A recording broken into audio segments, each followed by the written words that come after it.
तो चलिए सबसे पहले बात कर लेते हैं खेसारी लाल यादव के दबदबा के बारे में। देखिए कोई ऐसे ही नहीं खेसारी लाल यादव को ट्रेंडिंग स्टार कह देता है। इसके पीछे कुछ न कुछ वजह है, रीज़न है। अब ये नहीं कि कोई और भी आकर कह जाए कि हम भी ट्रेंडिंग स्टार हैं तो फलाना स्टार है। अरे सब कुछ स्टार है। लेकिन ट्रेंडिंग स्टार जो खेसारी लाल यादव को टैग मिला है इसके पीछे कुछ न कुछ वजह है, रीज़न है। देखिए होता क्या है कि कल खेसारी लाल यादव का सुबह में 6:30 बजे उनके ही अपने जो खेसारी म्यूजिक वर्ल्ड पे एक गाना आता है हाथ दीहीं बेना। ये गाना वाकई में बहुत अच्छा है, सुंदर है, साफ सुथरा गाना, एकदम फ्रेश गाना है और क्वालिटी इसका बहुत ही तगड़ा और जबरदस्त है। मतलब इसका जितना तारीफ करो उतना कम ही होगा। गाना बहुत बढ़िया है, बहुत मतलब कि मस्त है। अगर सुनोगे तो आपका दिल खुश हो जाएगा और गाना को एक बार में ही आप पसंद करने लग जाओगे। ये तो गाना का मतलब की खासियत हुआ। लेकिन दबदबा के बारे में हम बात इसलिए कर रहे हैं कि ये गाना आज जब हम यूट्यूब खोल के देखें तो ये नंबर 1 पे यूट्यूब में ट्रेंड कर रहा है। और नंबर 1 में म्यूजिक में नहीं, उसका जो मेन सेक्शन होता है यूट्यूब का, जो ट्रेंडिंग का मेन सेक्शन होता है, मेन पेज, वहाँ पे जाकर के नंबर 1 पे ट्रेंड कर रहा है। अब देखिए एक खेसारी लाल यादव के लिए कोई बहुत बड़ी बात नहीं है, ये अक्सर ऐसे ट्रेंड करते ही रहते हैं, ये सब आप लोग को मालूम होगा ही। मुझे लगता है कि इतना चीज़ ज़्यादा बताने की ज़रूरत नहीं है। लेकिन दबदबा हम इसलिए बताने की कोशिश कर रहे हैं, इसलिए हम कर रहे हैं कि दबदबा का काम किए हैं। आज से पहले यही काम नीलकमल सिंह और पवन सिंह भी करने का प्रयास किए थे लेकिन हुआ नहीं। देखिए होता क्या है कि सबसे पहले नीलकमल सिंह का एक बहुत बड़ा गाना आता है ना? टी सीरीज़ से, और वो गाना वाक़ई में बहुत खूबसूरत है, अच्छा है, मतलब वो भी गाना बहुत बढ़िया मतलब ब्लास्ट किया और उसके साथ वो ट्रेंड भी किया। म्यूज़िक सेक्शन में नंबर 1 पे ट्रेंड करता है, समझ गए? और बहुत दिन से आज ट्रेंड कर रहा है, अभी तक नंबर 1 से मतलब म्यूज़िक से हटा नहीं है। लेकिन उसके कुछ दिन के बाद पवन सिंह का भी एक गाना आता है कमर दबा दी करके। तो लोगों को लगता है कि अब तो नीलकमल सिंह हट जाएँगे यहाँ से, अब जगह खाली होने वाला है। लेकिन ऐसा होता कुछ नहीं है, समझे? क्या होता है कि पवन सिंह का गाना भी ट्रेंड करता है लेकिन नंबर 2, 3 इतना तक ट्रेंड करता है लेकिन उससे ऊपर नहीं बढ़ता है। और नीलकमल सिंह भी नंबर 1 पे तो ट्रेंड करते हैं लेकिन म्यूज़िक सेक्शन में। ये नहीं कि जो मेन पेज होता है वहाँ पे जाके मेन सेक्शन में ट्रेंड करे, ये नहीं होता है। नंबर 1 पे म्यूज़िक सेक्शन में ट्रेंड करते हैं लेकिन ट्रेंड करते हैं। अब इसके बाद आता है खेसारी लाल यादव का बारी। अब खेसारी लाल यादव का गाना आता है जिसका नाम है हाक दीहीं बेना। ये गाना वाक़ई में बहुत अच्छा है, बहुत ही इसका ख़ासियत बहुत ज़बरदस्त है, बढ़िया गाना है। लेकिन ये जब ट्रेंड करता है तो यूट्यूब के ट्रेंडिंग सेक्शन में मेन पेज पे जाकर के ट्रेंड करने लगता है नंबर 1 पे, और कुछ देर के बाद, कुछ देर के लिए मतलब वहाँ से हट जाता है। हटता नहीं है, मतलब 2 या 3 पे चला जाता है, खिसक जाता है। लेकिन फिर उसके बाद वापस लौट जाता है और जब तक हम ये वीडियो बना रहे हैं तब फिर से वापस नंबर 1 पे ट्रेंड कर रहा है। और अगर म्यूज़िक सेक्शन की बात करें तो नंबर 4 पे ट्रेंड कर रहा है। और दबदबा का बात इसलिए भी हम कर रहे हैं कि इनका जो गाना सतावल छोड़ दी पहले आया था, हाक दही बेना से पहले ग्लोबल म्यूजिक सेक्शन से, वो भी ट्रेंड कर रहा है और म्यूजिक सेक्शन में नंबर 2 पे ट्रेंड कर रहा है। तो है ना दबदबा? दबदबा नहीं तो इसकी और क्या कहेंगे? और खेसारी लाल यादव को ट्रेंडिंग स्टार कोई ऐसे ही नहीं करता है, इनके पीछे वजह है। मतलब इनका गाना कुछ भी हो, कैसा भी हो, ट्रेंड ज़रूर करेगा। ये तो एकदम आप कहीं लिख लीजिए, नोट कर लीजिए, ये खेसारी लाल यादव के साथ अक्सर होता ही रहता है। भले क्वालिटी अभी इधर कुछ दिनों से इनके गाने में कम दिखाई दे रहा हो, और उसका वजह भी आप लोगों को मालूम होगा कि एग्रीमेंट के चक्कर में चंगुल में फँस गए हैं।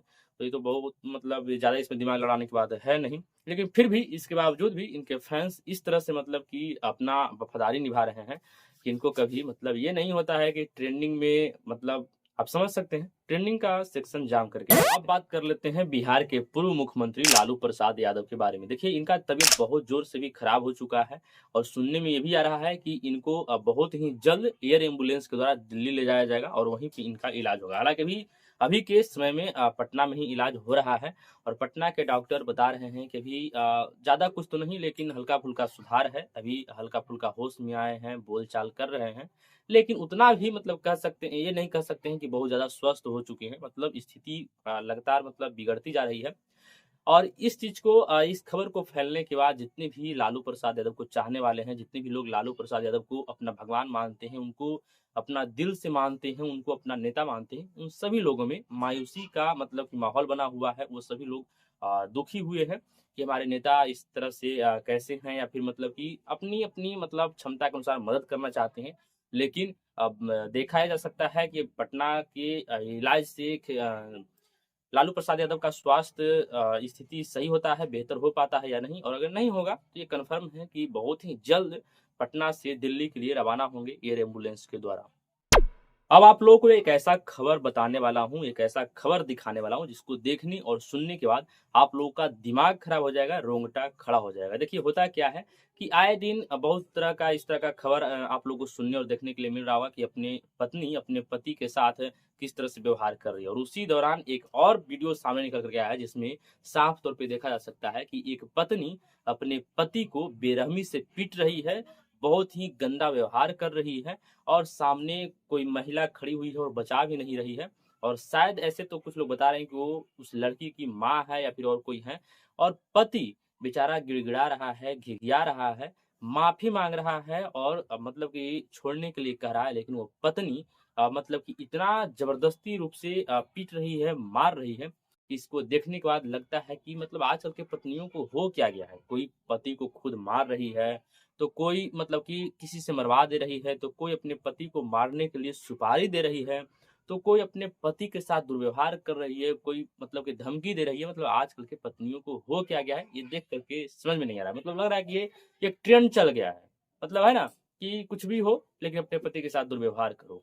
तो इस तरह से जब ये खबर चल रहा है तो इसको देखने के बाद मुझे लगता है कि कानून को इस पे कार्रवाई करना चाहिए, एक्शन लेना चाहिए या फिर कोई ऐसा कानून बनाना चाहिए जिससे आजकल के पति भी मतलब कि सुरक्षित महसूस कर सके, इस तरह का माहौल हो। ऐसे अगर इसी तरह का कोई घटना किसी महिला के साथ होता, किसी लड़की के साथ होता, ये हम नहीं कह रहे हैं कि किसी महिला के साथ और लड़की के साथ होना ये सही है, गलत ही है, दोनों तरफ होना गलत ही है। लेकिन अगर महिला या फिर किसी लड़की के साथ इस तरह का घटना होता, तो बहुत ही जल्द कार्रवाई होता या फिर बहुत ही जल्द एक्शन ले लिया जाता। लेकिन अभी तक इतने सारे मर्दों के साथ गलत हो रहा है, उनके साथ उनको प्रताड़ित किया जा रहा है, लेकिन फिर भी इस पे कानून चुप्पी साधे हुए है। मुझे लगता है कि इस पे एक कानून बनना चाहिए और मतलब कि इस पे सोच-विचार होना चाहिए। ख़ैर आप लोगों का इस पे क्या विचार है कमेंट बॉक्स में ज़रूर बताइएगा। अब बात करने वाले हैं आईपीएल के उन खिलाड़ियों के बारे में जो नाम के हीरो हैं लेकिन काम के ज़ीरो हैं और इन खिलाड़ियों को अच्छी खासी दाम में खरीदा गया। इस बात से आप लोग अंदाज़ा लगा सकते हैं कि हम किसके बारे में कहना चाहते हैं। ऐसे फिर भी हम इन खिलाड़ियों का लिस्ट आप लोगों को बता देता हूँ। देखिए सबसे पहले नंबर 1 पे आते हैं ऋषभ पंत। देखिए ऋषभ पंत के बारे में सभी लोगों को मालूम है कि इनको सबसे महँगा खिलाड़ी के तौर पे खरीदा गया है।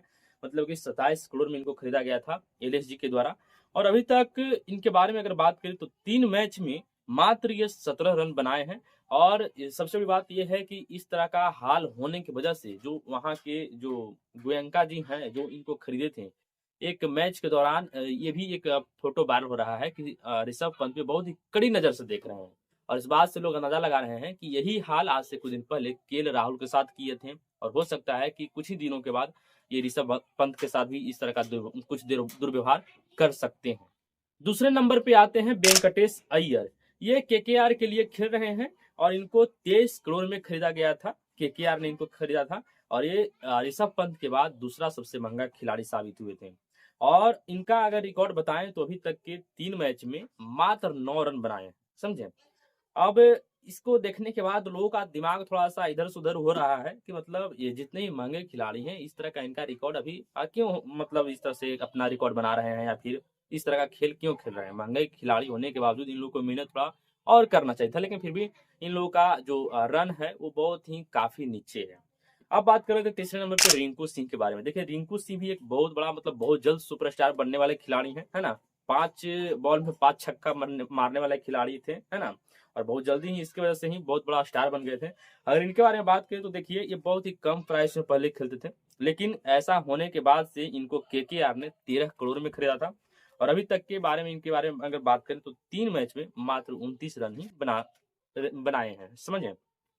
3 मैच खेलने के बावजूद ये 29 रन ही मात्र बना चुके हैं। अब इसके बाद आते हैं रोहित शर्मा। रोहित शर्मा एक बहुत ही मतलब कि बड़े खिलाड़ी के नाम में इनको आता है, लेकिन इनका मतलब कि ईएमआई जो इनको प्राइस में खेला था, वो भी 16.30 करोड़ में इनको खरीदा था और इनके बारे में अगर बात करें तो ये 3 मैच में 21 रन ही अभी तक मात्र बना पाए हैं और इनको भी खूब ज़्यादा लोग ट्रोल भी कर रहे हैं कि या तो आप छोड़ दीजिए या फिर मेहनत कुछ ज़्यादा कीजिए। इसके बाद आते हैं यशस्वी जायसवाल जो कि सबसे ज़्यादा युवा खिलाड़ी अभी हैं, सबसे ज़्यादा युवा खिलाड़ी में इनका नाम आता है। इनके बारे में अगर कहें तो ये 3 मैच में 34 रन बनाए हैं और इनको खरीदा गया था 18 करोड़ में आर के द्वारा, समझे?